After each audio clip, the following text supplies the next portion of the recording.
चलिए आगे बढ़ते हैं। मंत्री प्रहलाद पटेल की नई किताब परिक्रमा का विमोचन संघ प्रमुख मोहन भागवत ने किया।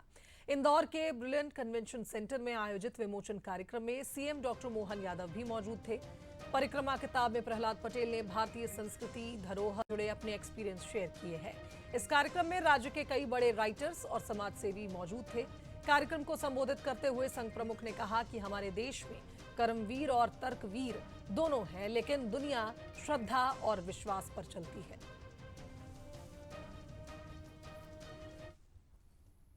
वैज्ञानिक ऐसा हम सुनते, वैज्ञानिक बुद्धि से चलो, वैज्ञानिक वृत्ति से चलो। वैज्ञानिक वृत्ति यानी क्या है? तो प्रत्यक्ष प्रमाण चाहिए। लेकिन आज वैज्ञानिक कहने वाले लोग भी प्रत्यक्ष प्रमाण उनके पास होगा ऐसा नहीं है। लेकिन हमारे भारत की जो श्रद्धा है, उस श्रद्धा के लिए प्रत्यक्ष प्रमाण है। प्रत्यक्ष प्रमाण को आपके साथ साझा करने वाले लोग हैं। Senior BJP leader cabinet minister Prahlad Patel ji की पुस्तक एक आध्यात्मिक यात्रा से दो चार होने की तरह था। जो संघ प्रमुख हैं मोहन भागवत जी, उनका पूरा उद्बोधन एक गहरी दार्शनिकता के आवरण में था।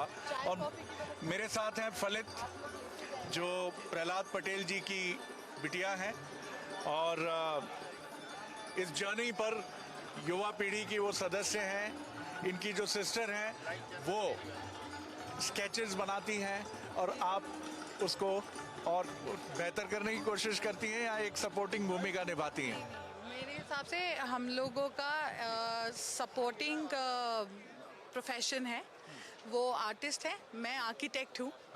तो बिल्डिंग और किसी चीज़ को बिल्ड करना मेरे पक्ष में आ जाता है, उसे खूबसूरत बनाना उनके पक्ष में आ जाता है। कितना ये भी गहरा और आध्यात्मिक उत्तर है। फलित, पापा का, पिताजी का ये जो स्वरूप है, इसको आपने देखा होगा, और दूर से देखें तो बड़ा कॉन्ट्रडिक्शन दिखता है कि एक पॉलिटिशियन का स्पिरिचुअल इंक्लिनेशन, और इसके बीच में आज 30 वर्षों के बाद इस किताब का आकार लेना।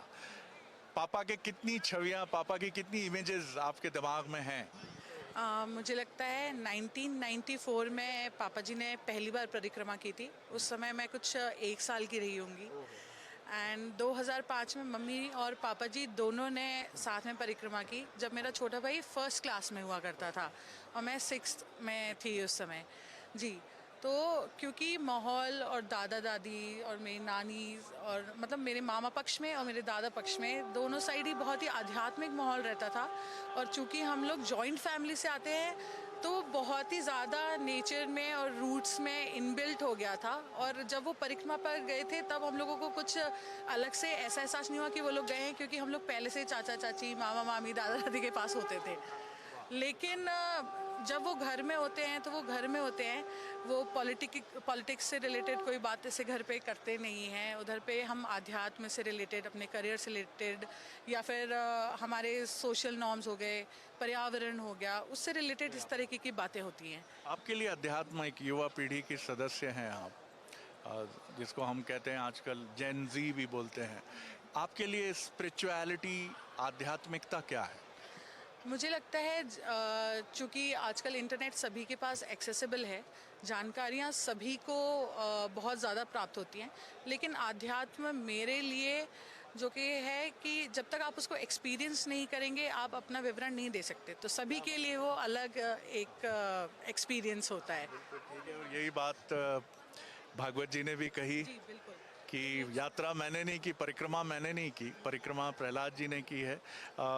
आखिरी सवाल आपसे कर रहा हूँ। जो मोहन भागवत जी ने एक बड़ी महत्वपूर्ण बात की कि मैं हूँ और वो है, यानी हम ये भी मान रहे हैं वो भी है, वो मेरे लिए बाधा उत्पन्न कर रहा है और मैं शायद उसके लिए कर रहा हूँ। यही वर्ल्ड वाइड कॉन्फ्लिक्ट का एक बड़ा रीजन है। कैसे देखती हैं इसे? मुझे लगता है कि जहाँ से अहम या मैं हट जाता है तो सारी बाधाएं ख़त्म हो जाती हैं। और मुझे लगता है उनकी बात का भी शायद यही सार था।